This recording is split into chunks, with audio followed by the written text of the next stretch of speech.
한 달 좀 넘었어요? 밤에 잠은 잘 주무세요? 전혀? 맨날 울어요. 너무 아파. 울어요? 죄송해요. 너무 아프니까 예. 이분은 그 스프라스피나투스 텐던 리페어를 하신 분이에요. 한 달 정도 되셨고 한번 올려보세요. 예.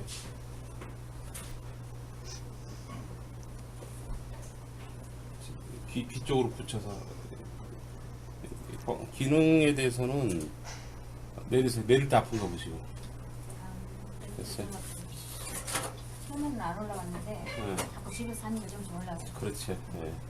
근데 지금 그 기능은 어느 정도 좀 그래도 좀 나와요. 근데 힘이 너무 없어요. 그리고 올 때 아프고 경치 않고 올려보세요.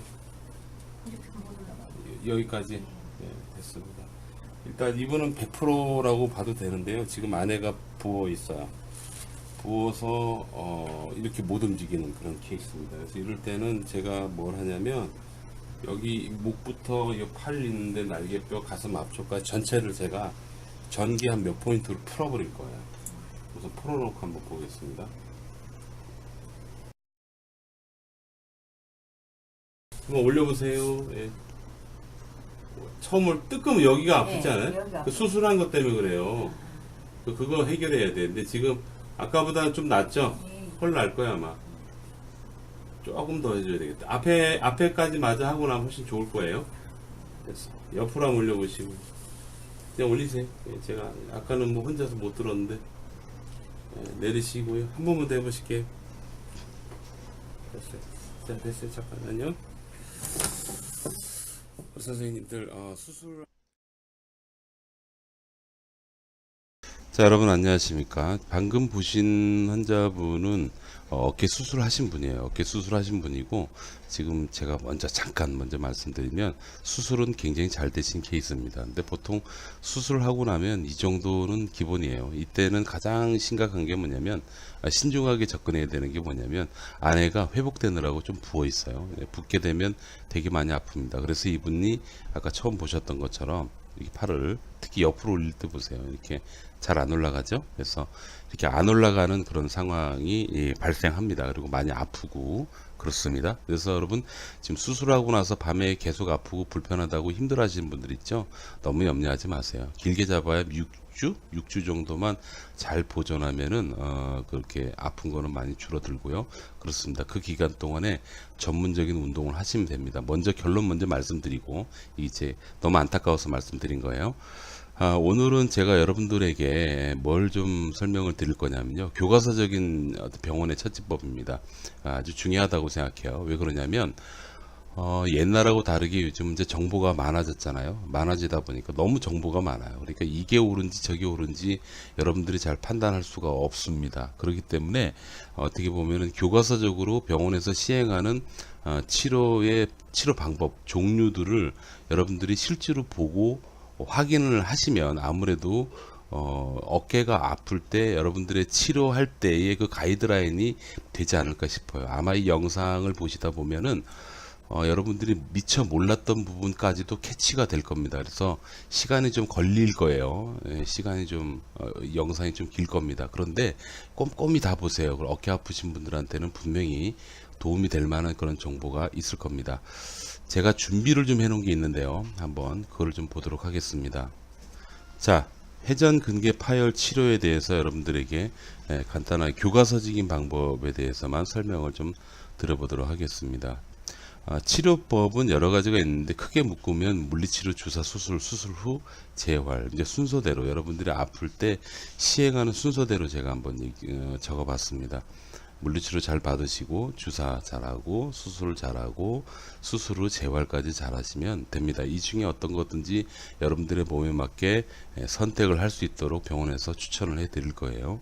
각자 방법에 대한 접근법을 간단히 소개를 해 보도록 하겠습니다. 자, 회전근개 파열 치료 선택의 기준에 대해서 좀 말씀을 드리겠습니다. 이거는 서두에 봤던 것처럼 물리치료를 할 거냐, 주사, 수술 후 이런 방법 중에 어떤 걸 선택할 것이냐의 기준이 되는데요. 그 기준 중에 하나가 바로 통증입니다. 통증. 그래서 회전근개 파열 정도가 심하지 않는데도 불구하고 아픈 게 너무 심하잖아요. 그러면 여러분 수술하셔야 돼요. 삶의 질이 너무 떨어지기 때문에 그렇습니다. 반대로 회전근개 파열 자체는 굉장히 심한데 아픈 게 덜해요. 그리고 그런 분들은 대부분 또 오랫동안 고생하신 분들이 많아요. 근데 그런 경우에는 거꾸로 수술 안 하고 관찰하는 게 더 나을지도 모릅니다. 근데 이거는 각자 분야 선생님들이 주장하는 게 다 다르기 때문에 결국 선택은 여러분들의 몫입니다. 근데 제 개인적인 견해도 마찬가지로 회전근개 파열 정도가 아주 심하다라고 하더라도 그분의 삶, 그러니까 여러분들의 일상생활, 그 다음에 얼마나 아팠는지, 기타 등등 여러 가지 몇 가지 조건을 봤을 때, 야, 이거 팔 쓰는데 좀 불편해도 사용하는데 문제는 없겠다 판단되면 아픈 것만 조절해 놓고 그냥 살으라고 얘기를 보통 저도 추천을 드리는 편입니다. 그 다음, 퇴행성 파열인데요. 이건 정형외과 전문의께서 정확하게 짚어주실 거예요. 뭐냐면, 지금은 파열이 좀 있는데, 파열 정도가 많이 심해요. 근데 이게 완전 일정 시간이 지나면 수술 시점을 놓치는 경우가 있어요. 수술 시점을 놓친다는 건 어떤 개념이냐면 수술하고 나서 또 재파열되면 안 되잖아요. 근데 재파열이 될 정도로, 그러니까 쉽게 얘기하면 너덜너덜한 분들이 있어요. 근데 그런 분들은 수술까지 가는 경우고, 그 경우가 아니라면 수술하지 않고 일단 보존적 요법을 많이 씁니다. 자, 회전근개 파열 수술은 힘줄 봉합술이라고 있는데요. 요거는 제가 잠깐 영상을 하나 준비를 해놨습니다. 그래서 요걸 한번 보죠. 소리를 줄여놓고 좀 보겠습니다. 지금 보시면 지금 이게 이제 회전근개 파열과 관련된 이 근육인데요. 이 근육이 보통 제일 많이 상해요. 극상근데 이렇게 움직이다 보면 여기 부딪힌단 말이야. 비틀고 하다 보면, 그러다 보니까 여기가 자꾸 파열이 오는 거예요. 살살 파열이 옵니다. 이렇게 되면 이 부분이, 끝부분이 이렇게 똑 이렇게 약간씩 너덜너덜해지는 그런 경우가 생기죠. 근데 대부분 이런 경우에 일정 기간 잘 보존하면 복원이 됩니다. 복원이 되긴 되는데 정도가 너무 심하면 복원이 불가능한 사례까지 간대요. 근데 그런 경우에 수술을 권하죠. 근데 수술을 할 때는 여기다가 이렇게 내시경을 꽂고요. 들어가서 이제 각종 다양한 걸로 이렇게 가볍게 봉합을 하는 경우가 있고요. 이렇게 봉합을 하는 경우도 있고, 혹은 너무 심하잖아. 그러면은 팔 위에다가 이렇게 그 나사를 박아서 견고하게 당겨주는 거죠. 그래서 이렇게 해서 일단은 그 너덜너덜해진 부분을 봉합을 해주는 그런 수술 방법이 있습니다. 수술을 하게 되면 보통 회복기 보통 열에 한 7, 8명은 다 좋아집니다. 문제는 그 뒤에 수술이라는 것도 흔적, 소위 상처를 내기 때문에 그 회복되는 과정이 좀 아프고 불편하고 그렇습니다. 그 점 참고하시고 계속 가보도록 하겠습니다. 자, 회전근개 파열 수술 후 재활. 이거 뭐냐면요, 여러분 수술하잖아요. 지금 보시는 이분이 수술을 하신 분인데요, 이분이 밤에 잠도 못 잔다라는 그런 얘기 아까 하시는 거 들으셨죠? 예, 상당수 많은 환자가 수술 후에 많이 고통스러워 하세요. 근데 그거는 수술이 잘못해서 그런 게 아니고요, 수술을 하는 과정에서 발생하는 부종현상입니다. 그래서 수술 후에는 붓기가 가장 좀 문제가 좀 돼요. 그래서 부종이 생기면 빵빵해지면서 통증을 많이 느껴요. 그럼 팔이 힘을 못 줍니다, 여러분. 그래서 그게 어느 정도 가라앉을 때까지 병원에서 처방해 주시는 소염제를 드시면서 서서히 부기를 빼나가는 그런 작업을 하게 되죠.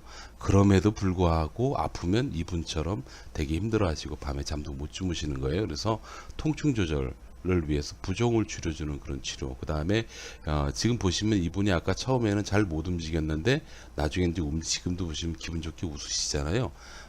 그 관절의 가동성을 증진시키는 것, 그것이 수술 후에 재활에서 아주 중요한 요소예요. 그러니까 크게 두 가지를 보시면 돼요. 수술하고 나면 아프다라는 그 대전자에서, 수술하면 멀쩡해진다가 아니고요, 수술 후에 되게 아파요, 여러분. 대부분이 아픈데 그걸 빨리 해결하기 위해서 뭘 하느냐, 기능 개선과 통증 조절 두 가지를 반드시 재활 기간 동안 해 주셔야지 된다. 그게 안 되면 소위 그 1년 후 수술을 한 경우와 하지 않은 경우에 대해서 1년 후 데이터를 뽑은 게 있어요. 여기 2017년도 KBS 뉴스에서 나왔던 내용인데요. 그 기준에서 보면은 수술을 했거나 안 했거나 큰 차이가 안 나더라고요. 그래서 그렇게 큰 차이가 안 난다라고 데이터를 뽑은 것도 뽑은 그 이유 중에 하나가 뭐냐면 바로 재활 시점에 제대로 초기 대응 혹은 대응을 못했을 경우가 대부분이다라는 걸 말씀드립니다. 그다음 회전근개 파열 비수술이 있는데 프롤로라고 있죠. 여러분 주사 많이 맞아보셨을 거예요. 그러니까 고농도 포도당 주사입니다. 이게 그 링거 맞는 것처럼. 그러니까 고농도 포도당 주사를 놔서 그 부분에 일부러 살짝 염증을 일으키면 조직이 재생되는 그런 원리인데요. 아직은 그 실험적인 연구 단계다라고 보통 많이 말씀들을 하십니다. 근데 임상에서 제가 직접 겪잖아요. 직접 보면은 제가 알고 있는 정형외과 선생님 중에서 기가 막히게 주사를 잘 쓰시는 분이 있어요. 근데 이분은 제가 누구라고 말씀 못 드립니다. 그분 같은 경우에는 주사를 쓰게 되면은 임팩트 소위 그 좋아지는 그 부분이 그 굳이 퍼센테이지로 나눌 수는 없지만 대부분의 환자에서 개선도가 있더라고요. 예, 그거는 제가 직접 눈으로 보고 확인했기 때문에 압니다. 근데 반대로 같은 부위를 다른 선생님이 처치를 했는데 별로 효과가 없는 거를 또 제가 눈으로 확인해요. 그래서 이 프롤로 같은 경우에는 아직 실험적인 과정의 단계라고 얘기를 할 수밖에 없는 게 적용자, 그러니까 이 시행자죠. 이 누가 주사를 쓰느냐에 따라서 결과 차이가 좀 많이 나는 것 같습니다. 그 점 참고하시고 물리치료도 마찬가지. 물리치료는 더더욱이 기술하고 연관되어 있어요. 처치법이 여러분 그 물리치료 선생님들이 공부를 되게 많이 해요. 그런데 초기 선생님이나 어느 정도 연륜이 막 자라오르는 그런 선생님들 같은 경우에는 책에서 배운 대로만 시행합니다.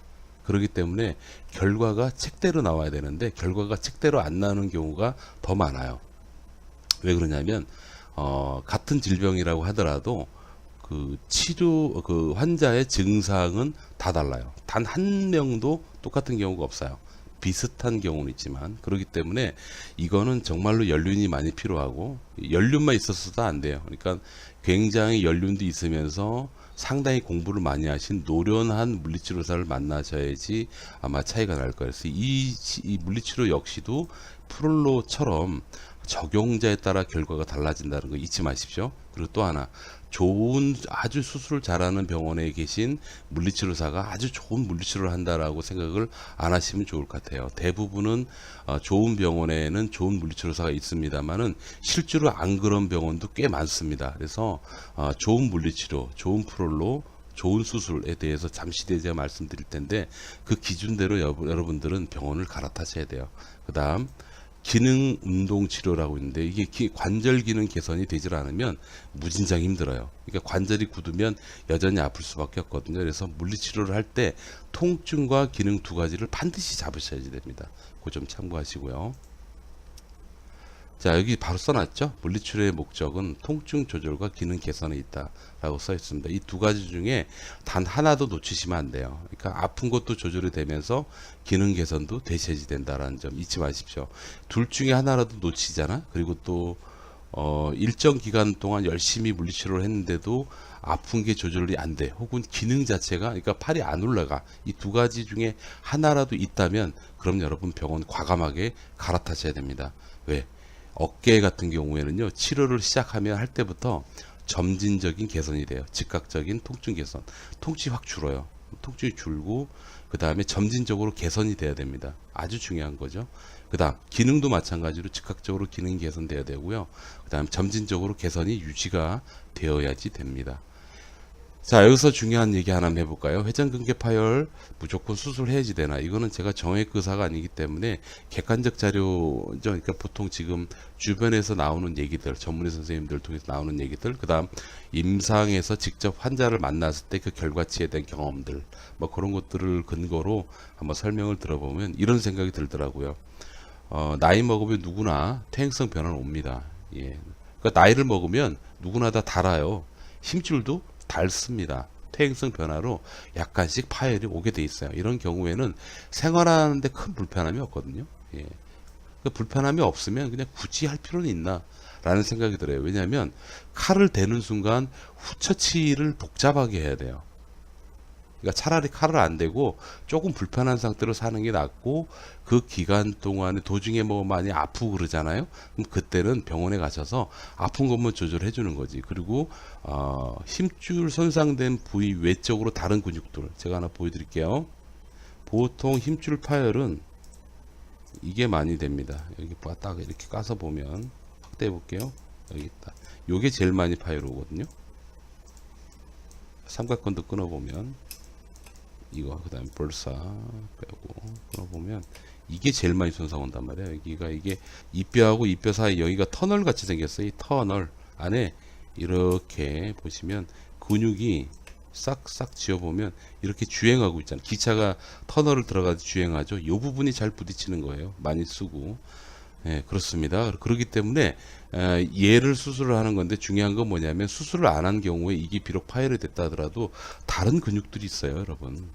다른 근육들이 이렇게 해서 보시면 다른 근육들이 있잖아요. 그러니까 한 동작에 여러 개의 근육이 같이 움직이거든요. 그래서 그 중에 하나가 무너졌다고 해가지고 아예 못 쓰고 그러는 건 아닙니다. 그래서 이거를 전문적으로 쓸 수 있는 방법을 여러분들이 배우셔야 돼요. 그렇게 권합니다, 보통. 그래서 그런 식으로 통증 조절하고 운동을 적절하게, 전문적인 운동을 배우셔서 하지 말아야 될 운동 같은 건 하지 말면, 안 하면서 생활하시면은 나이 먹고 퇴행성 변화, 뭐 50살 됐어요? 그럼 여러분 어깨는 50년씩 어깨예요. 50년 동안 힘줄을 썼으니까 이게 20대처럼 멀쩡할 거라고 생각하세요? 아닙니다. 그렇기 때문에 단순하게 파열됐다고 겁을 내실 필요가 없다라고 볼 수 있어요. 그래서 회전근개 파열 수술하지 않으면 팔을 못 쓰나, 이거 되게 궁금해 하시더라고요. 예. 근데 임상에서 제가 겪어보면 팔을 못 쓰지 않습니다. 팔을 쓸 수 있습니다. 두 가지 사례로 제가 한번 얘기를 들어볼게요. 오랜 기간 퇴행성으로 파열이 진행된 경우에는요, 다른 동작을 써요. 그러니까 이렇게 살아남는 방법이야. 그래서 팔을 들 때 똑바로 못 들면 약간 옆으로 벌려서 든다든지 하는, 뭐 그런 게 되죠. 예를 들어 수저질을 할 때 숟가락으로 밥을 먹을 때 그냥 밥 먹기 힘들잖아요. 그러면은 다른 근육을 써서 팔을 옆으로 약간 벌려요. 그리고 밥을 먹어요. 해병, 이 제가 설명이 옳은지 모르지만 이해가 되시는지 모르는데, 약간 그런 식으로 대체 동작이 있습니다. 그렇게 해서 알아서 쓰시더라고요. 그래서 불편하긴 하지만 사는 데는 별로 문제가 안 됩니다. 이 퇴행성 파열, 완전 파열이 돼도 마찬가지입니다. 예, 그럼 근육이 말려 올라가죠. 근데 그 정도다라고 보시면 돼. 그다음 갑작스런 외상, 아까 수술 요건에 있었던 이런 거죠. 완전 파열, 갑작스런 외상에서 팔을 못 쓰는 경우가 있어요. 바이크 타다가 막 그랬다든지. 그래서 이런 경우 있죠. 이런 경우에도요, 완전 파열이 됐어요. 근데 완전 파열이 됐습니다. 잘 보십시오. 네, 수술하지 않으면이잖아요. 자, 이런 경우에 완전 파열이 됐으면 수술해야 되나요? 사실 하는 게 낫죠. 왜? 하면 빨리 회복이 되니까. 그런데 일단 몇 개월 정도는요, 팔을 못 들어요. 이럴 때는 이게 몸이 적응이 안 돼서 그래. 근데 몇 개월 동안 계속 팔을 못 쓰다 보면 어떻게 되는지 아세요? 똑같습니다. 대체 동작을 몸이 알아서 찾아 나갑니다. 근데 이거는 제가 임상에서 겪은 100%입니다. 100%. 그래서 이거를 어떻게 보면 병원에서 물리치료 선생님들 중에서, 그러니까 처음에 당신 왔을 때 팔 못 들었는데 지금 들 수 있잖아. 모양은 다르지만. 그러니까 치료된 거지. 그렇게 얘기하는 건데요. 사실은 그게 아니고 여러분들 몸 스스로가 살 수 있는 방법을 찾으신 거다라고 보시면 되겠어요. 잊지 마십시오. 수술하지 않으면 팔을 못 쓰나? 정답은 아닙니다. 예, 팔 쓸 수 있습니다. 참고하시고 확실하게 이해를 하시기 바랍니다. 그거 안 하면 무서워서 수술하는 경우가 많기 때문에 제가 말씀드리는 거예요. 그 다음 회전근개 파열 치료 기간, 수술 같은 경우에는요, 수술 후 6개월 정도 잡아요. 이거는 직접 임상에서 경험해보면서 느끼는 바입니다. 그래서 제가 속해 있는 학회에서는요, 6개월도 길다라고 생각하고요, 길게 잡고 석 달 안에 끝냅니다. 그리고 6개월 동안 계속 아프신 게 아니고 바로 아픈 걸 조절하고 기능을 개선하는 거를 순차적으로 풀어 나가시는 게 좋고요. 일반적으로 또 저희 학회 같은 경우에는 초기의 수술 후에는요, 즉각적으로 통증을 줄이는 쪽으로 해요. 즉각적으로. 일단 안 아파야 되니까. 밤에 여기 보시는 이분도 마찬가지지만 밤에 잠을 못 잔단 말이야. 그래서 밤에 잠을 잘 수 있도록 일단 아픈 걸 줄여놓고 기능을 천천히 개선시켜 나간다라고 보시면 되겠어요. 그 재활에 대해서 얘기하는 겁니다. 그 다음 회전근개 파열 비수술 내원시부터 보통 석 달 잡아요. 그러니까 회전근개 파열이 와가지고 수술은 안 했어요. 안 한 사람이 주사를 하건 뭐 물리치료를 하건 그러잖아요. 그러면 무조건 여러분 석 달 안에 승부를 보셔야 돼. 이거는 왜 그러냐면 논문학적으로 봤을 때 보통 10주 정도 지나면은 그 1단계의 완전한 회복이 됩니다. 그 얘기는 어느 정도 파열된 부분이 복원이 된다는 뜻이에요.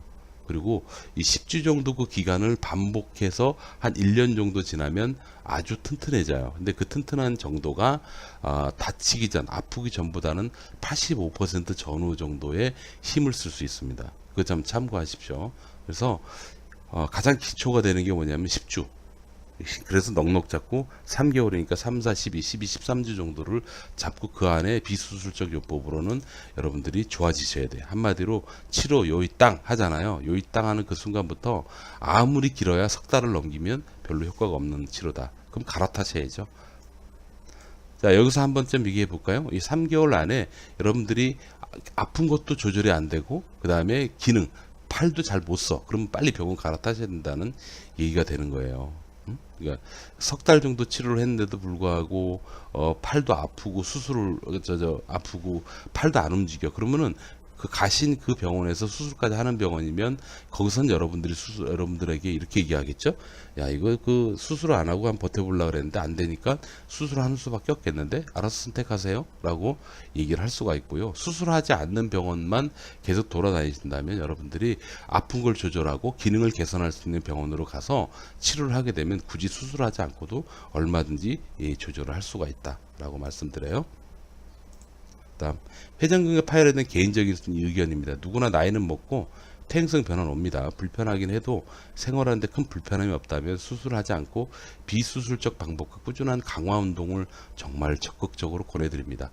다만 통증이 너무 심하고 일상생활이 불가능하면 그리고 삶의 질이 너무 떨어지면 그때는 수술하시는 게 좋아요. 그렇게 하는 겁니다. 단 이런 조건이 있지. 여러분 반드시 기억할 게 있어요. 그러니까 질환은요, 선 통증 조절. 그러니까 치료를 하는 순간부터 아픈 게 먼저 조절이 됩니다. 아픈 게 줄어요. 그 다음 후 조직 회복이에요. 그 얘기는 뭐냐면, 일단 여러분들이 병원 처치를 하게 되면 통증이 줄어들거든요. 통증이 줄어들면 여러분들이 크게 착각하는 게 뭐냐면, 아, 내가 나았구나라고 생각하시는 것 같아. 근데 그게 아니에요. 아픈 게 먼저 조절되고요. 그 다음에 조직은 천천히 기간을 두고 시간을 두고 회복이 됩니다. 그래서 여기서 많이 실수를 하는 게 처음에 통증이 딱 조절되면 야, 나 많이 좋아졌어 해가지고 막 쓰는 거예요. 예? 살살 처음 써보니까 괜찮거든. 그러니까 점점 더 많이 쓰기 시작하다가 나중에는 본인이 하고 싶은 운동도 하고 막 써버리는 거예요. 멀쩡할 때처럼 그 착각을 하시고 막 쓰는 거야. 그런데 실상 조직은 후 천천히 회복이 된다 그랬잖아요. 그러니까 아픈 것만 좀 조절된 거지. 근데 그렇다 보니까 막 쓰다 보니까 어떻게 되겠어요? 조직이 다시 원래대로 나빠지겠죠. 그러면 그게 자꾸 반복되는 게 바로 퇴행성이야. 그래서 여러분들은 어깨가 아프잖아요. 그럼 무조건 이것만 기억하세요. 자, 여러분들이 회전근개 파열 진단을 받아가지고 치료를 시행하고 있어요. 수술을 했어요? 수술을 하지 않았어요? 반드시 꼭 기억하실 것. 제가 조금 전에 말씀드렸던 것처럼 선 통증 조절 후 조직 개선, 조직이 회복이에요. 꼭 기억하세요. 그래서 아픈 게 줄었다고 조직이 회복된 완전히 좋아진 상태가 아니란 얘기야. 아픈 것만 조절된 거거든요. 그리고 조직은 일정 기간 동안 서서히 회복되니까 그 시간을 주셔야 된다는 거 꼭 기억하시고요. 그 다음에 그걸 기준으로 전체를 한번 요것만 기억하시면 여러분들 어깨 때문에 크게 고생하지 않아요. 처음에 아플 때요. 무조건 아픈 거 조절을 전문적으로 실시해야 돼요. 그래서 여러분 제대로 치료를 하잖아요. 그럼 치료하는 그 순간부터 여러분들이 일상생활에 크게 무리만 없다면, 그리고 만성적으로 자꾸 다쳤던 분이 아니라면 한두 주 안에 통증이 조금씩 개선이 됩니다. 개선이 되고 그 개선 정도는 그 사람의 그 정도에 따라서 갑자기 좋아지는 경우도 있고 점진적으로 천천히 좋아지는 것도 있지만 전반적으로 보면 일주일 전보다는 오늘이 덜하고 뭐 다음 주에는 더 덜하고 그런 과정이 한 3개월 정도 유지가 되면서 여러분 회복이 되는 거예요. 빠른 사람은 뭐 한 주 안에 좋아지는 경우도 있어요. 통증은. 그래서 통증을 전문적으로 실시하셔야 돼요. 그러니까 오랫동안 몇 개월 동안 치료했는데도 안 나요? 그럼 빨리 병원 갈아타셔야 됩니다. 그 다음 어깨는 굳으면 아파요. 그래서 굳지 않도록 하는 전문적인 치료를 받으셔야 돼요. 이거는 병원밖에 없어요. 예. 이거는 정말 병원밖에 없습니다, 여러분. 예. 유튜브나 그런 데서 그냥 나오는 거 있죠. 근데 그런 내용보다는 그런 내용 보고 돈 아끼지 마세요. 정말 병원 가서 전문적으로 배우셔야 됩니다. 그다음 제일 중요한 거. 안 아파도 1년간은 덜 사용. 얼만큼? 추상적 개념으로 80% 정도는 안 쓴다라고 보시면 생각하시고 생활하셔야 돼. 이게 가장 중요합니다. 이 부분이 안 되면 자꾸 재파열, 재손상 되면서 여러분들은 어깨 힘줄이 점차적으로 더 파열이 진행되게 되는 겁니다. 참고하세요. 그다음 어깨 강화 운동 전문적으로 배워서 꾸준히 실시하십시오. 그렇게 되면 이 정도만 해주시면 지금 이분처럼 자 보세요. 자, 이분이 굉장히 기분 좋아하시고 지금 많이 회복되셨어요. 6개월 전에 오셨던 분이신데 요즘 관찰만 하십니다. 저 올리는 게 보면 지금 올릴 때 뜨끔한 이유는 왠지 아세요? 수술한 그 부위에서 아직 염증성 진행, 아직 회복이 덜 됐기 때문에 뜨끔하는 건데 처음에는 아예 저 정도까지 시도조차 할 수 없었는데 일단 회복이 됐어요. 그래서 전혀 안 아픈 게 아니고 많이 좋아진 상태. 지금 이 팔도 보세요. 아까는 90도도 안 올라갔는데 지금 잘 올리잖아요. 그죠? 아프긴 해도 올리거든요. 일단 몸에서 이렇게 움직여지기만 시작하잖아요. 그때부터는 굉장히 빠른 속도로 회복이 됩니다. 그거를 말씀드리는 거예요. 오늘 제가 여러분들께 전체적으로 좀 설명을 드렸는데 이게 좀 길더라도 잘 들으시고 잘 보시면 아마 여러분들에게 틀림없이 도움이 될 겁니다. 좋은 치료는 여러분들에게 치료할 때마다 좋아지는 것을 좋은 치료로 하고요. 수술을 했다? 수술 후에는 반드시 일정 기간 고생한다. 꼭 잊지 마시기 바랍니다. 예, 그리고 이제 쉽게 선택하지 마시고 내가 뭘 해야 될 건지를 곰곰이 잘 선택하셔서 좋은 걸로 선택하시기 바랍니다. 감사합니다. 자, 지금부터 저희 학교 선생님이 어디 계신지를 찾는 방법을 좀 말씀을 좀 들어보도록 할게요. 조금 복잡해져서 어떻게 될지 모르겠지만 일단 방법 먼저 알려드리겠습니다. 우선 여기 지금 보시는 영상, 지금 현재 여러분들이 보고 계신 영상하고 다른 내용이지만 저희 학교에서 운영하는 유튜브상의 홈페이지입니다. 이 유튜브상의 홈페이지인데 이 홈페이지 하단을 보시면 여기 전기신경치료학회 WCN이라고 써 있고 동그란 제 사진이 들어가 있어요. 여기를 클릭을 하십시오. 클릭을 하시게 되면 저희 학교 홈페이지가 나오거든요. 이렇게 나옵니다. 여기서 제가 싹 옮겨볼게요. 우측 이 영상 위 상단 있잖아요. 상단의 우측 하단에 보시면 전기신경치료학회라고 조그만하게 써 있어요. 여기 클릭 들어가시면 이렇게 저희 학회 홈페이지죠. 카페를 운영하는데요. 여기에 저희 선생님들이 다 모여 계세요. 모여서 중간중간 왔다 갔다 하십니다. 들어왔다가 나갔다 그러시는데 여기에 전에는 우리 카페 지도라고 하나 있었거든요. 근데 그게 2019년 5월 21일부로 없어졌어요. 네이버의 정책상. 그래서 여러분 찾기가 어려워지셨는데 우선 간단하게 회원 가입하시고요. 그 다음에 신입 회원에 보시면 쭉 보면 여기 전기신경치료 병원 리스트 있잖아요. 여기 프로 선생님이 있고 정규 선생님이 있습니다. 프로는 저희 학교에서 실시하는 어떤 최고의 최고 과정이죠. 그 과정을 반복하시는 선생님이라 아무래도 조금 노련하다라고 보시면 되겠어요.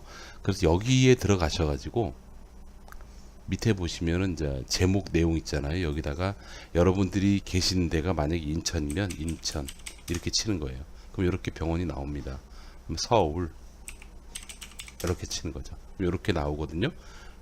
그래서 지금 저희 학회 선생님들이 다시 이거 리스트를 지금 만들고 있어요. 뭐냐면 큰 지역 서울에 무슨 동, 무슨 구, 무슨 동, 무슨 병원 그렇게 해서 여러분들이 검색을 하면 쉽게 찾을 수 있도록 만드는 수밖에 없어요. 그게 첫 번째 방법이고요. 두 번째 방법은 뭐냐면 일단 회원 가입을 하시고 난 다음에 여러분 여기 질환 상담이라고 있죠. 이 질환 상담에다가 여러분들께서 계신 지역하고 어디가 아프고 라고 얘기를 해주시잖아요. 그러면 그 글을 보신 저희 학교 선생님들이 아마 댓글을 달아주실 겁니다. 댓글을 달아주시면 그 안내를 해주는 그 병원으로 당분간은 찾아가셔야 될 거예요. 좀 빨리 하루빨리 이게 좀 쉽게 찾을 수 있는 방법을 저희가 한번 찾아보도록 하겠습니다. 여기까지입니다. 여러분 건강하십시오. 감사합니다.